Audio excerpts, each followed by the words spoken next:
हमारा टॉपिक है वो है क्षैतिज वितरण में ही क्षैतिज वितरण को प्रभावित करने वाले क्या क्या कारक है।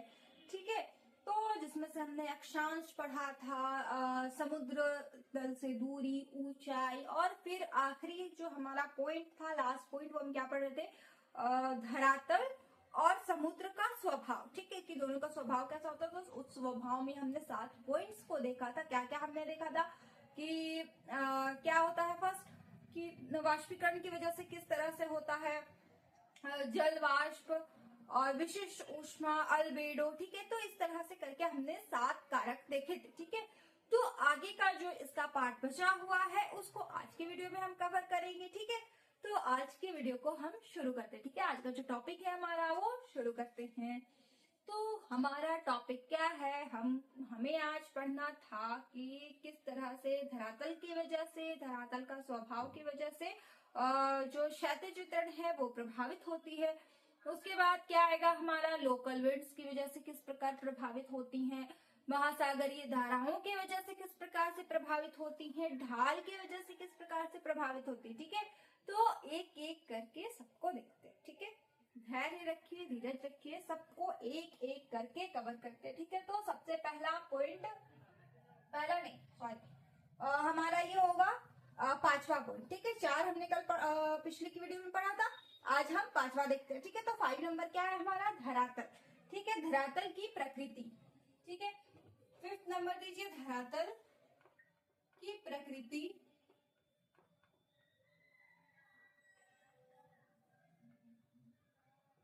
धरातल की प्रकृति, अब देखिए ये किस तरह से डिफरेंस होता है इसमें। ठीक है, तो हमारा जो धरातल है वो हर जगह एक समान नहीं है। कहीं पे बहुत ऊंचाई है तो कहीं पर बहुत ज्यादा नीचा है। ठीक है, ऊंचाई कहने का मतलब है कहीं पे पर्वत है। ठीक है, तो कहीं पे बहुत ही ऊंचा पर्वत है, कहीं पे पठार है, कहीं पे मैदान है। ठीक है, कहीं पे स्नो कवर्ड एरिया है। ठीक है, हिम आच्छादित भाग है। तो ऐसा नहीं है कि सब एक जैसा ही सूर्यता प्राप्त करेंगे और सब में एक जैसी ही गर्मी मिलेगी। ठीक है, सबका तापमान जो है वो एक जैसा होगा, नहीं। किसी का अल्बेडो ज्यादा होगा, किसी का अल्बेडो कम होगा, किसी का अल्बेडो बहुत कम होगा। तो जिसका अल्बेडो सबसे ज्यादा हो जाएगा वो बहुत, उसका टेम्परेचर जो है वो सबसे कम होगा। जिसका अल्बेडो उससे थोड़ा कम होगा, ठीक है, तो उसका जो टेम्परेचर है वो नॉर्मल रहेगा। और जिसका अल्बेडो बहुत कम होगा उसका टेम्परेचर हाई रहेगा। जैसे कि काली मृदा का अल्बेडो जो है वो बहुत ही कम होता है, जबकि हिम आच्छादित भाग जो होते हैं उनका अल्बेडो बहुत ही ज्यादा हो जाता है। तो बहुत ज्यादा अल्बेडो होने की वजह से क्या होता है कि वहां का तापमान जो है वो कम हो जाता है। ठीक है, जैसे कि हिम आच्छादित भाग में 70 से 90% सूर्य तप का क्या हो जाता है, अल्बेडो हो जाता है। ठीक है, और घास के मैदान में लगभग 30% सूर्य तप का अल्बेडो होता है, और काली मृदा का लगभग 7% सूर्य तप का अल्बेडो होता है। ठीक है, तो सूर्य की जो किरणें हैं, इंसोलेशन है, इंसोलेशन जो है वो कहाँ पड़ती है, हमारी उच्चावच पर पड़ती है। ठीक है, यानी कि हमारे रिलीफ पर पड़ती है। ठीक है, उच्चावच पर पड़ती है, और इस वजह से उच्चावच में भी क्या है, बहुत सारे डिफरेंस है। ठीक है, पर्वत है, कहीं पठार है और कहीं पर मैदान है। इस वजह से क्या होता है कि कहीं अधिक सूर्यताप प्राप्त हो पाता है, कहीं कम सूर्यताप प्राप्त हो पाता है। जैसे कि पर्वत है, ठीक है, तो पर्वत अगर स्नो कवर्ड है, अगर ये स्नो कवर्ड है तो इसका अल्बेडो क्या होगा, हाई होगा, जिस वजह से टेम्परेचर कैसा होगा, लो होगा। ठीक है, लेकिन यही पर्वत अगर 2000 मीटर की ऊंचाई पर है तो इसमें ये स्नो कवर्ड नहीं होगा। इसका मतलब यहाँ पे अल्बेडो ज्यादा नहीं होगा। लेकिन ऐसा नहीं है कि तापमान बहुत अधिक मिलेगा, ऊंचाई के साथ तापमान में भी गिरावट आती है, लेकिन जितना हमें स्नो कवर्ड में मिलेगा उतना ज्यादा हमें तापमान का फर्क उसमें देखने को नहीं मिलेगा। अब अगर ये हमारा मैदान है तो मैदान वाले भाग में क्या होता है, मैदान में क्या होगा, अल्बेडो लो होगा, अल्बेडो लो होगा, तो टेम्परेचर भी कैसा होगा, हाई होगा। ठीक है, तो इस प्रकार से होता है हमारा क्या, धरातल की प्रकृति। धरातल की प्रकृति की वजह से क्या होता है कि तापमान में भी परिवर्तन आता है। कैसे, तो जो हिम आच्छादित भाग होते हैं यानी कि जो स्नो कवर एरिया होते हैं, तो वहां उनका अल्बेडो हो जाता है। अल्बेडो का मतलब कि सूर्य की किरणें आई और शून्य में ही वो वापस चली गई, परावर्तन हो जाता है। ठीक है, टकरा कर वापस चली जाती है, कुछ नहीं करती है, बिना किसी काम के, बिना कुछ किए वापस चली जाती है। तो ये क्या होता है, अल्बेडो। ठीक है, तो स्नो कवर्ड का अल्बेडो बहुत ज्यादा होता है, जिस वजह से वहां सूर्यता कम प्राप्त हो पाता है, जिस वजह से तापमान कम होता है। मैदानी भाग में घास के मैदान होते हैं, जिसमें अल्बेडो जो है वो कम होता है, जिस वजह से सूर्यताप जो है वो अधिक मिलता है, जिस वजह से टेम्परेचर हाई रहता है। ठीक है, पठारी भाग में भी यही है कि पठारी भाग में क्या आता है कि अल्बेडो कम होता है। ठीक है, जिस वजह से सूर्यताप हमें भरपूर मिलता है और इस वजह से वहां का जो टेम्परेचर है वो अधिक होता है। ठीक है, हाई होता है। इसके बाद क्या आता है हमारा, प्रचलित पवनी। क्या आता है, प्रचलित पवनी।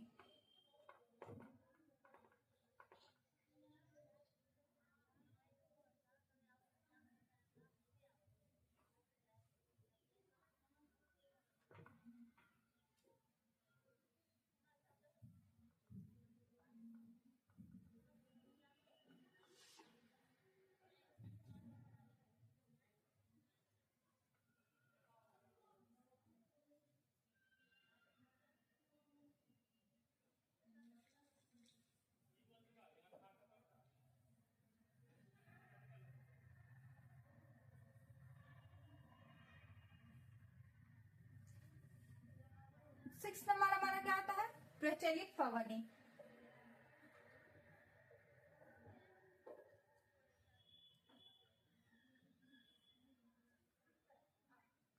प्रचलित पवनी कितने प्रकार की होती है, दो प्रकार की होती है। कौन कौन सी, ऑन शोर और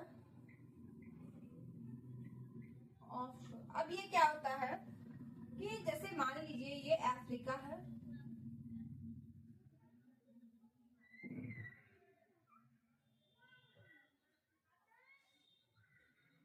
ठीक है, तो ये अफ्रीका है। इधर से कौन सी पवनी चलती है, तो ट्रेड विंड्स इधर से चलती है।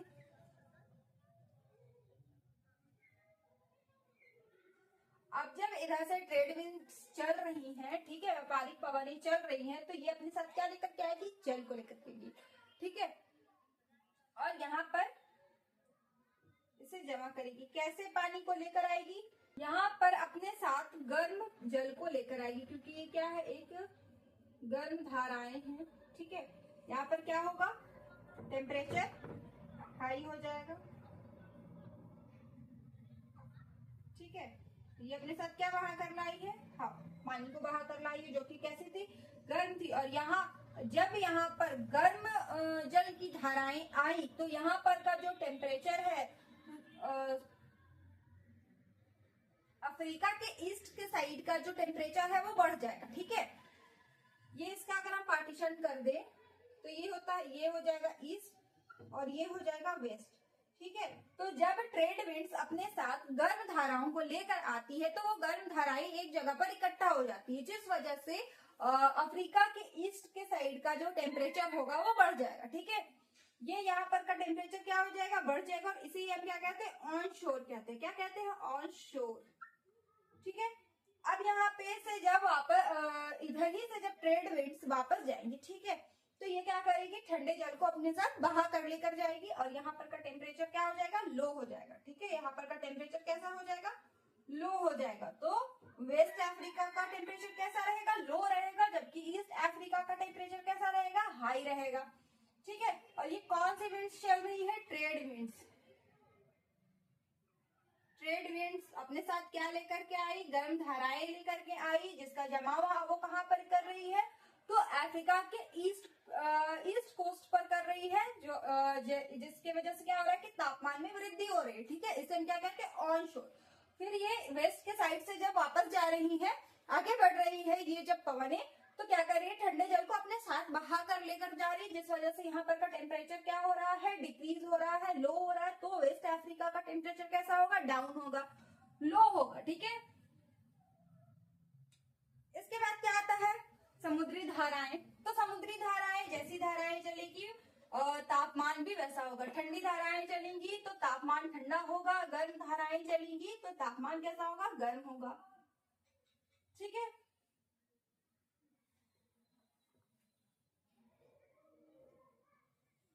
ठंडी धाराएं चलेंगी तो कैसा होगा तापमान कम, और गर्म धाराएं चलेंगी तो क्या होगा, तापमान अधिक। ठीक है, 7 नंबर दीजिए, समुद्री धाराएं।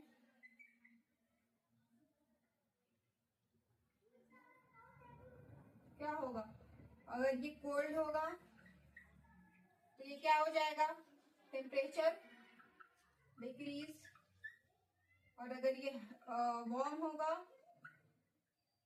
ठीक है, तो टेम्परेचर को क्या कर देगा, इंक्रीज। ठीक है, जैसे कि आप इस तरह से समझिए कि जो गर्म धाराएं होती, गर्म समुद्री धाराएं जो होती है, उनमें क्या होती है, गर्मी होती। ठीक है, तो वो जिस एरिया में जाएगी अपने साथ क्या लेकर के जाएगी, गर्मी लेकर जाएगी। तो उसका जमाव फिर जहां पर होगा, वो जहां पर जाकर रुकेंगी तो वहां पर क्या लेकर के जाएंगी, गर्मी लेकर जाएंगी।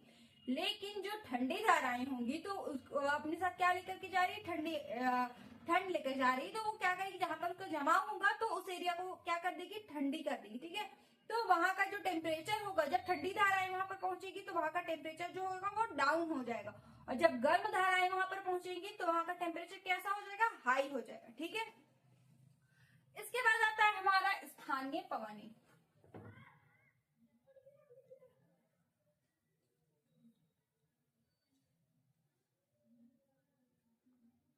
क्या आता है हमारा, स्थानीय पवनें।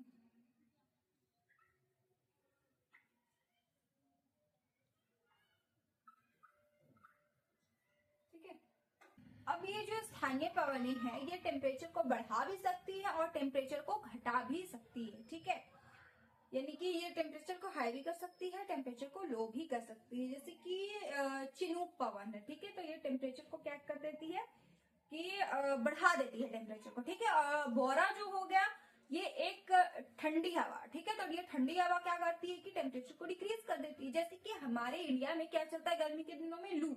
ठीक है, तो लू कैसी पवन है, एक गर्म पवन है। तो ये आसपास का जो एरिया होता है उसे भी कैसा कर देता है, गर्म कर देती है। ठीक है, तो टेम्परेचर क्या हो जाता है, हाई हो जाता है गर्मी के दिनों में। लेकिन वही जब ठंडी के दिनों में ठंडी हवाएं चलती हैं तो टेम्परेचर को क्या कर देती है, डिक्रीज। जैसे कि बोरा एक ठंडी हवा है तो वो क्या कर देगी, टेम्परेचर को डिक्रीज कर देगी। ठीक है, जबकि चिनूक क्या करेगी, टेम्परेचर को हाई कर देगी, इंक्रीज कर देगी।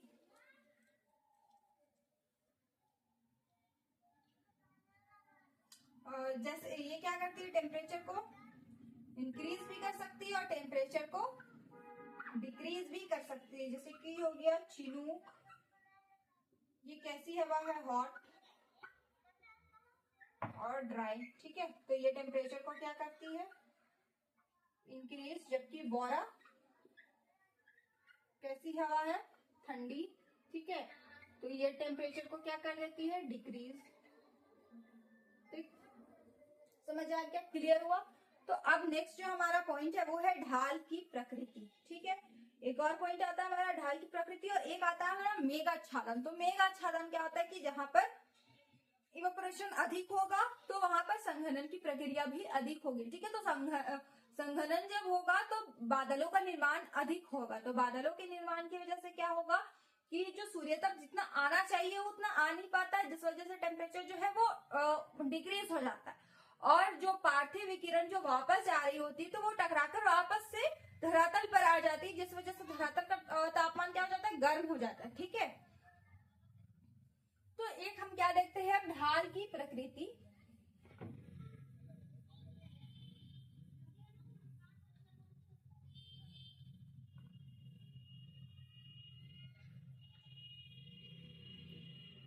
नाइन नंबर हमारा क्या है, ढाल की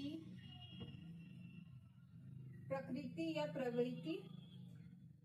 तो ढाल की प्रकृति की वजह से क्या होता है कि जैसे कि हमारा पर्वत है, ठीक है, तो उसके जिस साइड पर सूर्य की किरणें पड़ रही होंगी तो वहां पर का जो टेम्परेचर है वो अधिक हो जाएगा, ठीक है, वहां पर टेम्परेचर जो है वो हाई हो जाएगा। जैसे कि आप इस तरह से अगर देखिए तो ये इस तरह से अगर पर्वत बन रहा और टेम्परेचर अगर इधर पड़ रहा, ठीक है, सूर्य की किरणें अगर इधर पड़ रही है तो इधर क्या होगा, टेम्परेचर डिक्रीज होगा, ठीक है, इधर का तापमान कम होगा जबकि इधर का तापमान अधिक होगा, ठीक है। जैसे कि ये हमारा धरातल है और ये पर्वत हो गया, ठीक है, ये ढाल है और सूर्य की किरणें इस साइड पे पड़ रही हैं,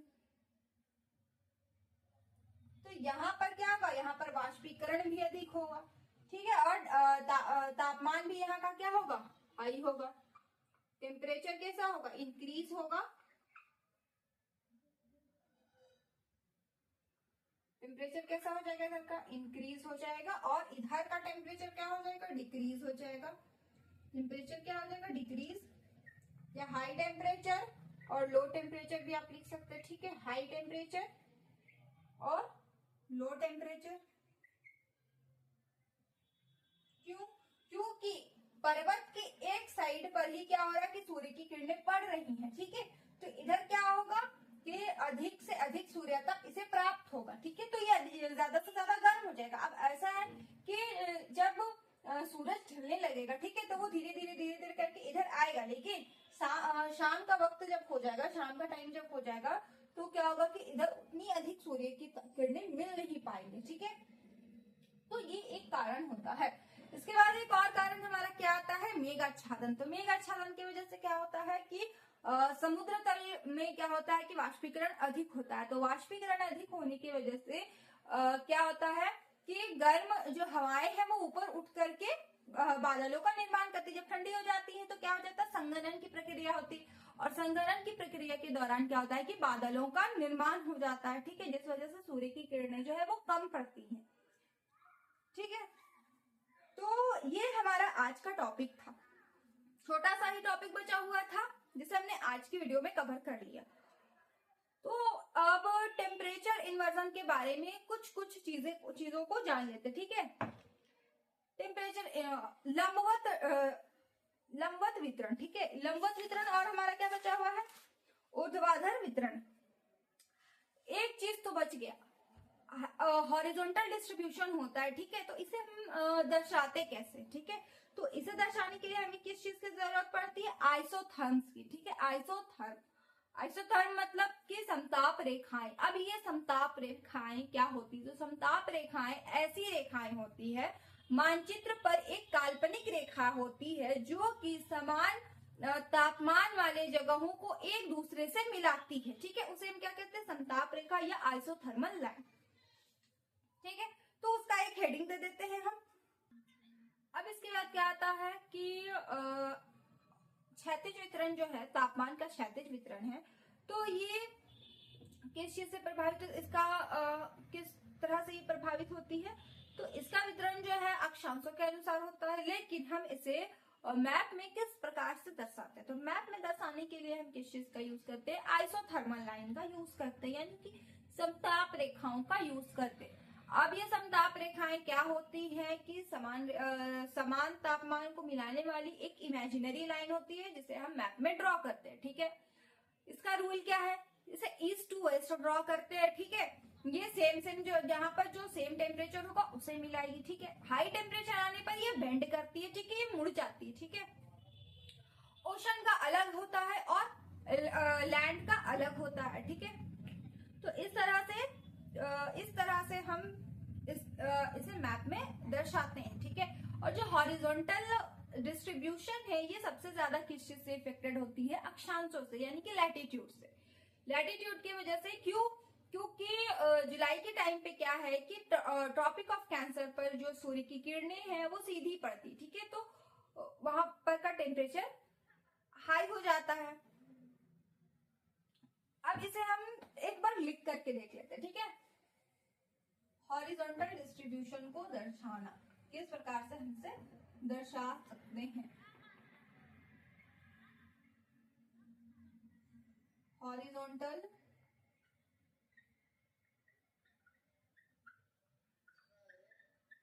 डिस्ट्रीब्यूशन, ठीक है, लेकिन हम इसे दर्शाएंगे कैसे, ठीक है, तो इसे हम मैप में दर्शाते हैं किसकी हेल्प से, आइसोथर्म्स की हेल्प से, ठीक है, आइसोथर्मल लाइन या आइसोथर्म्स की हेल्प से। ये क्या है, एक काल्पनिक रेखा है, ठीक है। यहाँ पे हम देख लेते हैं समताप रेखाएं क्या है। समताप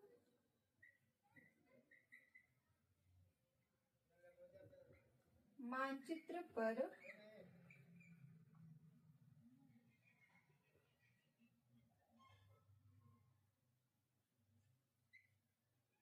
समान तापमान वाले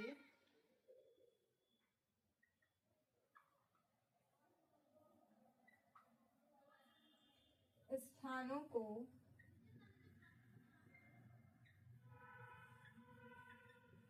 मिलाने वाली एक काल्पनिक रेखा है। कैसी रेखा, एक काल्पनिक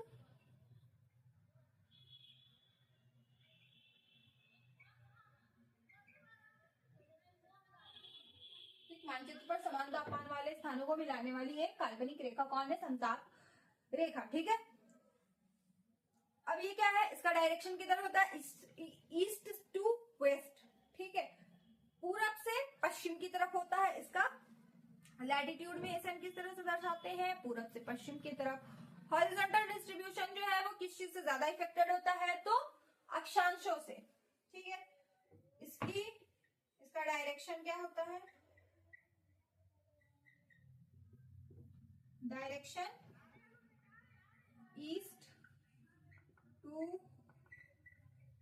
वेस्ट ऑन लैटिट्यूड, ठीक है, लैटिट्यूड में हम ईस्ट टू वेस्ट, और जो हमारा क्षैतिज वितरण है, क्षैतिज वितरण सबसे अधिक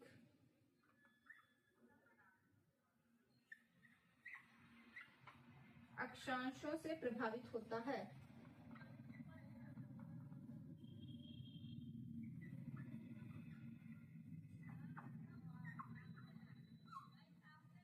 प्रभावित होता है, ठीक है।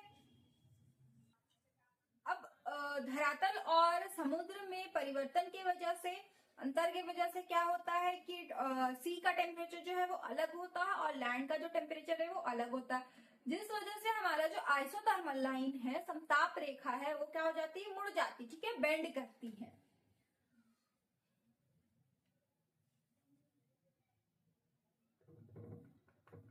ये क्या होता है, डिफरेंस इन लैंड एंड सी, इस वजह से क्या होता है, टेम्परेचर में क्या होता है, डिफरेंस हो जाता है। टेम्परेचर में क्या होता है, हाई टेम्परेचर में डिफरेंस हो जाता है।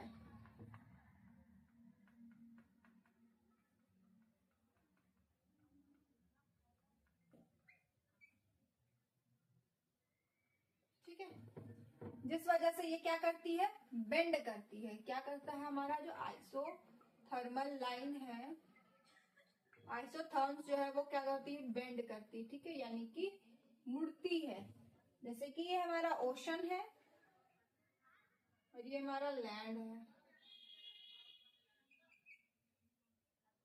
यहाँ पर 25 डिग्री है, यहाँ पर 25 डिग्री है, यहाँ पर 25 डिग्री, ठीक है, लेकिन यहाँ पर 30 डिग्री है, यहाँ 30 डिग्री है और यहाँ पे 30 डिग्री। अब हम इसे क्या करेंगे, मिलाएंगे एक दूसरे से, ठीक है, लेकिन अब ये इससे नहीं मिलेगी, क्यों, क्योंकि ये 25 डिग्री, ठीक है, तो ये यहाँ से क्या होगी कि ऐसे मुड़ जाएगी। और जब हम इसे ऐसे मिलाएंगे तो यहाँ तक तो 25 आया, लेकिन ये यहाँ इससे 30 से मिलेगी नहीं, क्यों, क्योंकि दोनों में अंतर आ जा रहा। तो यहाँ पे 25 के बाद ये क्या होगा कि ये लाइन जो है हमारी वो मुड़ जाएगी, ठीक है। अब इसके बाद एक और क्या आता है, थर्मल ग्रेडियंट, ठीक है, ताप प्रवणता। तो ताप प्रवणता क्या होता है कि जो हमारा आइसोथर्म बनता है, तो आइसोथर्म लाइन के बीच में जो गैप होता है उसे हम क्या कहते हैं, ताप प्रवणता या थर्मल ग्रेडियंट। ठीक है, तो इसे भी हम मैप के थ्रू समझते हैं। तो ऐसा क्यों होता है, इसे इरेज करते हैं, फिर हम क्या देखते हैं, ताप प्रवणता। ठीक है, और उसके बाद फिर हम देखेंगे कि समताप रेखाओं की क्या प्रकृति होती है, यानी कि नॉर्थ हेमिस्फेयर में उसकी क्या प्रकृति होती है, साउथ हेमिस्फेयर में क्या प्रकृति होती है, जुलाई के टाइम पे क्या होती है और जनवरी के टाइम पे क्या प्रकृति होती है, किस किस तरह से ये मुड़ती है। ठीक है, तो हमारा क्या टॉपिक आ रहा है, ताप प्रवणता। ताप प्रवणता क्या होता है कि आइसोथर्म लाइन जो हम मिलाते हैं, तो मिलाते टाइम पे जो दोनों रेखाओं के बीच में जो गैप पड़ता है उस गैप को हम क्या कहते हैं, ताप प्रवणता। दो स्थानों के बीच तापमान के अंतर को हम क्या कहते हैं, ताप प्रवणता। हेडिंग दीजिए, ताप प्रवणता। ठीक है, तो ये ताप प्रवणता क्या होती है, दो स्थानों के बीच तापमान में अंतर को ताप प्रवणता कहते हैं। ठीक है, अब जैसे इसे एक डायग्राम के थ्रू समझिए।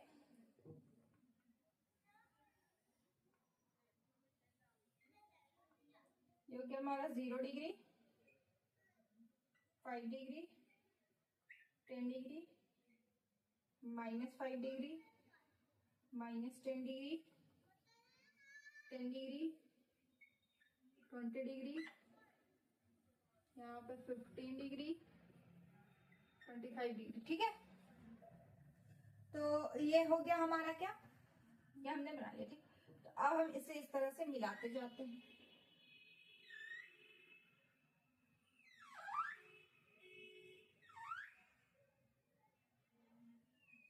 ये क्या है कि कोई भी रेखा एक दूसरे से मिलेगी नहीं। ठीक है, कोई भी रेखा एक दूसरे से मिलेगी नहीं। तो अब इसके बीच में ये जो गैप आया, ये गैप, ठीक है, ये गैप आप लोग को नजर आ रहा होगा, इसके बीच में ये जो गैप आया है इसे हम क्या कहते हैं, ताप प्रवणता या थर्मल ग्रेडियंट। ठीक है, समझ आ गया, ये क्लियर हुआ। इसके बाद हम क्या देखते हैं समताप रेखाओं की प्रकृति। समताप रेखाओं की प्रकृति क्या होती है, तो ये दो प्रकार के होते हैं। ठीक है, एक तो होता है नॉर्थ हेमिस्फेयर और दूसरा होता है साउथ हेमिस्फेयर। ठीक है, तो एक बार बोर्ड को क्लीन कर लेते हैं, उसके बाद फिर हम उसे देखते हैं। इसके बाद हेडिंग दे देते हैं समताप रेखाओं की प्रकृति।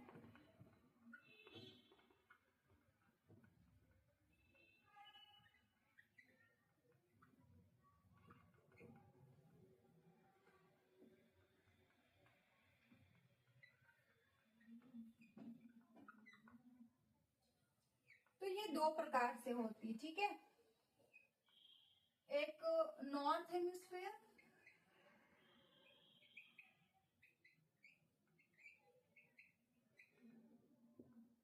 और दूसरा होता है साउथ हेमिस्फेयर।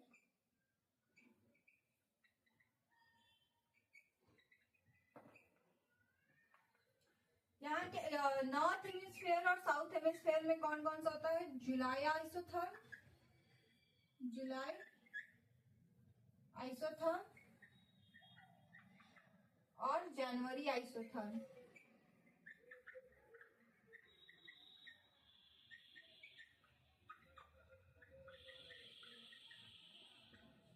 और साउथ हेमिस्फेयर में भी क्या होता है, दो प्रकार का होता है, जुलाई आइसोथर्म और जनवरी आइसोथर्म।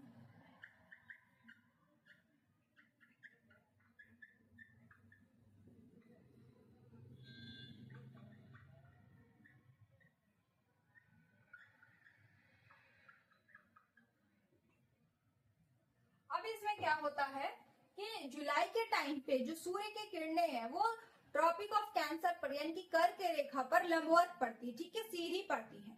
तो उस टाइम पे क्या होता है कि उत्तरी अक्षांश में गर्मी पड़ती है, ठीक है, जबकि जुलाई में ही दक्षिणी अक्षांश में क्या होता है कि ठंड का मौसम आ जाता है। अब जनवरी में क्या होता है कि जो सूर्य की किरणें हैं वो ट्रॉपिक ऑफ कैप्रिकॉर्न में सीधी पड़ती हैं, ठीक है, मकर रेखा में सीधी पड़ती हैं, जिस वजह से जनवरी में नॉर्थ हेमिस्फेयर में ठंड आती है जबकि साउथ हेमिस्फेयर में गर्मी आती है, ठीक है। तब इससे आइसोथर्म किस प्रकार से इफेक्ट पड़ता है, तो क्या होता है कि कॉन्टिनेंटल आइसोथर्म और एक होता है ओशनिक आइसोथर्म। तो कॉन्टिनेंटल आइसोथर्म जो होता है वो जुलाई के टाइम पे पोलर के साइड पे मुड़ता है, जबकि जनवरी के टाइम पे इक्वेटर में मुड़ता है। और ओशनिक क्या होता है कि जुलाई के टाइम पे इक्वेटर पर मुड़ता है और जनवरी के टाइम पे पोलर पर मुड़ता है।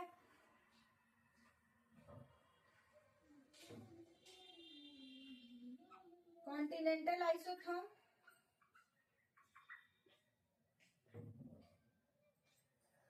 और ओशन। जुलाई में ये क्या होता है, पोलर में मुड़ती है, और ओशनिक इक्वेटर में, जनवरी में इक्वेटर और ये पोलर, ठीक है। इसे एक बार अच्छे से समझ लेते हैं कि नॉर्थ हेमिस्फेयर और साउथ हेमिस्फेयर में क्या होता है, ठीक है। जैसे कि ये होता है जुलाई और जनवरी, और इसका भी देखते हैं जुलाई और जनवरी। अब इसमें आता है क्या, कॉन्टिनेंटल और ओशनिक। तो ये कॉन्टिनेंटल हो जाएगा, ये ओशनिक हो जाएगा। तो जुलाई में क्या होगा कि कॉन्टिनेंट जो है ये पोलर में मुड़ेंगी, जबकि जनवरी में इक्वेटर की तरफ, ठीक है। और ओशन ठीक इसके अपोजिट होगा कि ओशन जो है वो इक्वेटर के साइड, और जनवरी में ओशन जो है वो पोलर के साइड। अब इसमें क्या होगा कि जब नॉर्थ हेमिस्फेयर में ठंड पड़ती है तो साउथ हेमिस्फेयर में गर्मी होती है, और जब नॉर्थ हेमिस्फेयर में गर्मी होती है तब साउथ हेमिस्फेयर में ठंड पड़ती है, ठीक है। तो अभी जुलाई के टाइम पे अगर नॉर्थ हेमिस्फेयर में ठंड है और गर्मी है तो साउथ हेमिस्फेयर में क्या होगी, जुलाई के टाइम पे ठंड होगी। तो इसका मतलब ये हुआ कि जो कॉन्टिनेंटल आइसोथर्म्स है वो किस साइड पे मुड़ेंगी, इक्वेटर की तरफ। किधर मुड़ेंगी, इक्वेटर की तरफ मुड़ेंगी। जबकि जनवरी में क्या होगा कि वही कॉन्टिनेंटल जो आइसोथर्म्स है वो किधर मुड़ेंगी, पोलर की तरफ, ठीक है।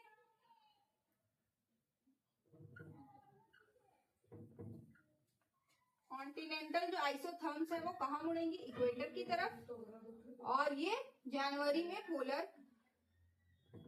ओशन में क्या होगा, ओशन में ठीक उल्टा हो जाएगा। ओशन का क्या होगा कि ये पोलर के साइड मुड़ेंगी और ये इक्वेटर के साइड, पोलर और ये इक्वेटर, ठीक है। ओशन का क्या होगा कि जुलाई के टाइम पे जो ओशनिक आइसोथर्म्स होगी वो पोलर के साइड पे मुड़ेंगी, और जनवरी में जो ओशनिक आइसोथर्म्स होंगी वो इक्वेटर की तरफ मुड़ेंगी, ठीक है। तो जब गर्मी का सीजन पड़ता है, ठीक है, गर्मी का दिन पड़ता है, तो वो नॉर्थ हेमिस्फेयर हो या साउथ हेमिस्फेयर हो, जो ओशनिक करंट्स, जो ओशनिक आइसोथर्म जो होती है वो कहाँ मुड़ जाती है, इक्वेटर की तरफ। जबकि जो कॉन्टिनेंटल आइसोथर्म्स होती है वो कहाँ मुड़ जाती है, पोलर की तरफ, ठीक है। तो ये कैसे होता है, जैसे कि अगर हम छोटा सा एक डायग्राम बना लें,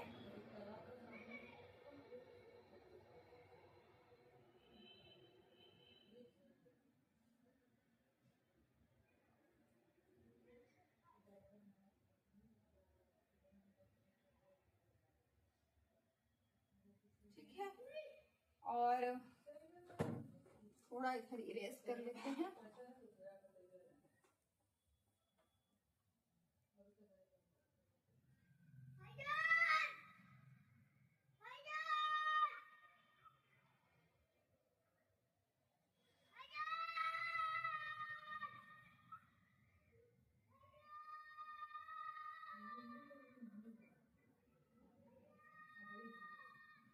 ठीक है। जैसे यहाँ पे 40 डिग्री है और 4 डिग्री, सॉरी 4 डिग्री है, यहाँ पे 4 डिग्री है, यहाँ पे 4 डिग्री। तो आइसोथर्म्स हमारा किस तरह से मुड़ेगा, इस तरह से, ठीक है। ओशन का तो 4 डिग्री हो नहीं सकता है, तो कुछ की इस तरह से मुड़ता है, ठीक है, समझ आया। तो यही था आज का हमारा टॉपिक। तो आज का जो हमारा टॉपिक था वो कंप्लीट हो गया। आई होप आप लोगों को ये क्लियर हुआ होगा। अगर कोई डाउट हो तो कमेंट सेक्शन में कमेंट करिए। तब तक के लिए टेक केयर।